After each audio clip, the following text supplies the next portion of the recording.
Olá, meus amigos e irmãos, bem-vindos ao Daily Devotions, o devocional diário da AD Gravataí, a nossa igreja, a nossa família. Pastor Paulo Pereira comentando os textos que fazem parte da nossa leitura bíblica diária do plano de leitura anual da Bíblia Sagrada, para nós concluirmos a leitura de toda a Bíblia, versículo por versículo, de Gênesis a Apocalipse. E em cada dia a gente vai também vislumbrando a revelação, os atributos e caráter de Deus e a história do relacionamento de Deus com o seu povo. E nesse dia, Isaías capítulo 62 a 65, é extenso, a leitura, mas então é aqui que também é importante perceber que o profeta ele faz um apelo sobre as questões que envolvem um projeto de Deus para Jerusalém e que estão na esfera, na dimensão espiritual. Tanto que é aqui que o apelo vem para aqueles que oram, aqueles que entendem o valor espiritual de Jerusalém. E ele diz: Jerusalém, eu pus guardas sobre os teus muros, eles vigiarão todo dia e de noite. E aí ele diz assim: não deem descanso ao Senhor até que complete sua obra, até que torne Jerusalém motivo de orgulho em toda a terra. E ainda vai dizer assim: o Senhor jurou a Jerusalém por sua própria força, nunca mais entregarei aos seus inimigos. E exatamente isto fala de um clamor que chega diante do Senhor, visto que tudo aquilo que Deus escolhe, que Deus ele tem um propósito, há também uma ação, um planejamento maligno para destruir. Por isso Jerusalém foi tantas vezes destruída, mas também reconstruída, e assim o profeta está mostrando e revelando este propósito. É ele que diz que de Jerusalém sairia a salvação para o mundo inteiro. Mas diante do cenário, diante também, nesse texto de Isaías 62 a 65, vai mostrar o povo de Judá, o povo de Jerusalém, que vai se distanciando do Senhor. E é interessante que o profeta Isaías, devemos lembrar que ele tem um ministério longevo, ou ele profetiza durante o reinado de diferentes reis, Jotão, Acás e Ezequias, E aqui ele está então mostrando como que esse povo correu atrás e após outros deuses, mas também teve momentos de arrependimento e se lembraram do Senhor, se lembraram dos dias passados, de como Moisés tirou o povo do Egito, como que eles passaram pelo mar, Deus abriu e eles passaram pelas profundezas. Deus, quando Moisés levantou as mãos, e assim eles também lembravam de que esse Deus era o Deus que tinha também poder para livrar Jerusalém.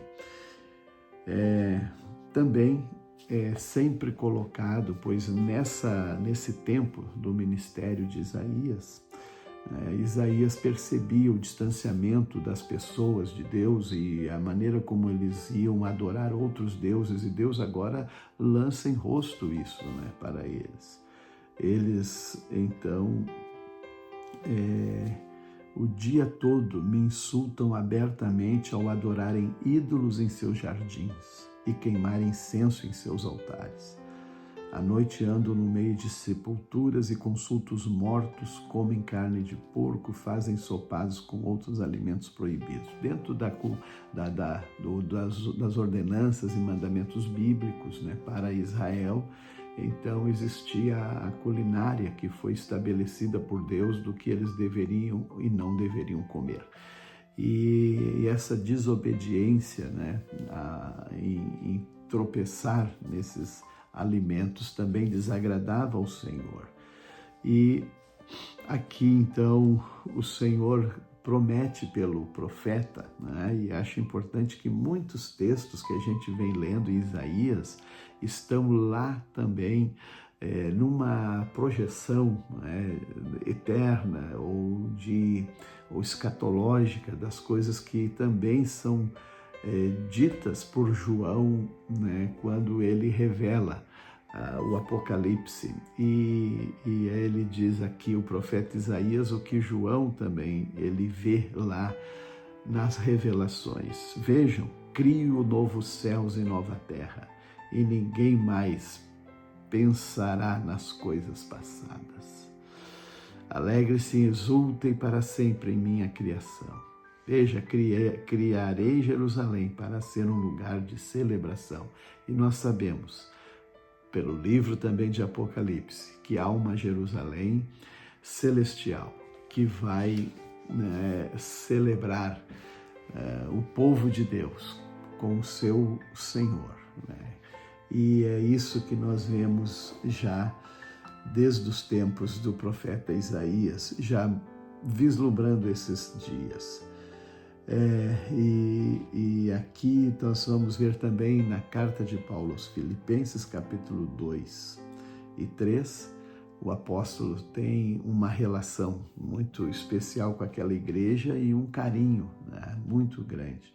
Ele fala que está enviando Timóteo, também ele envia Epafrodito, são homens, ele disse, verdadeiros irmãos, fiéis, que haveriam de chegar lá, ter um tempo com a igreja de Filipos e voltar com as notícias de como estava a igreja. Isso que Paulo desejava ouvir, né, dos irmãos. Mas adverte eles, cuidado com os cães. Quando ele fala aos cães, ele se refere àqueles que passavam pelas cidades onde Paulo havia estabelecido igrejas, no caso em Filipos, e procurava trazer eles para a prática judaica, né?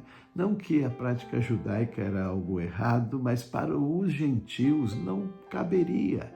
Ele estava dizendo que não poderiam desmerecer, né, a obra de Cristo, que é Ele, pelo seu sacrifício, seu sangue vertido, perdoa os pecados, e não se colocar debaixo de uma outra forma que não era para eles, né?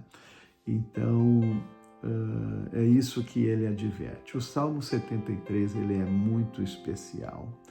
Ele é muito comentado, o Salmo de Asaf, né?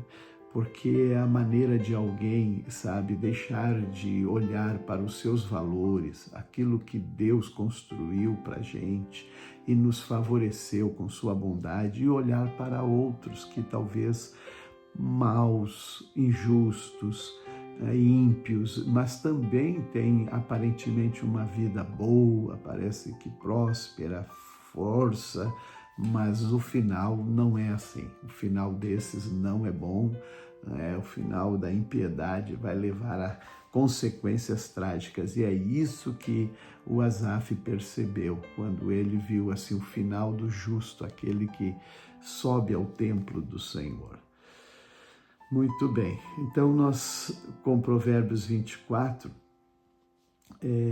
ele vai dizer assim como o mel é gostoso, é bom, eles da mesma forma a sabedoria é doce para a alma. Se você a encontrar, terá um futuro brilhante e suas esperanças não serão frustradas. Então, encontrando a sabedoria, se apegue a ela. Deus abençoe.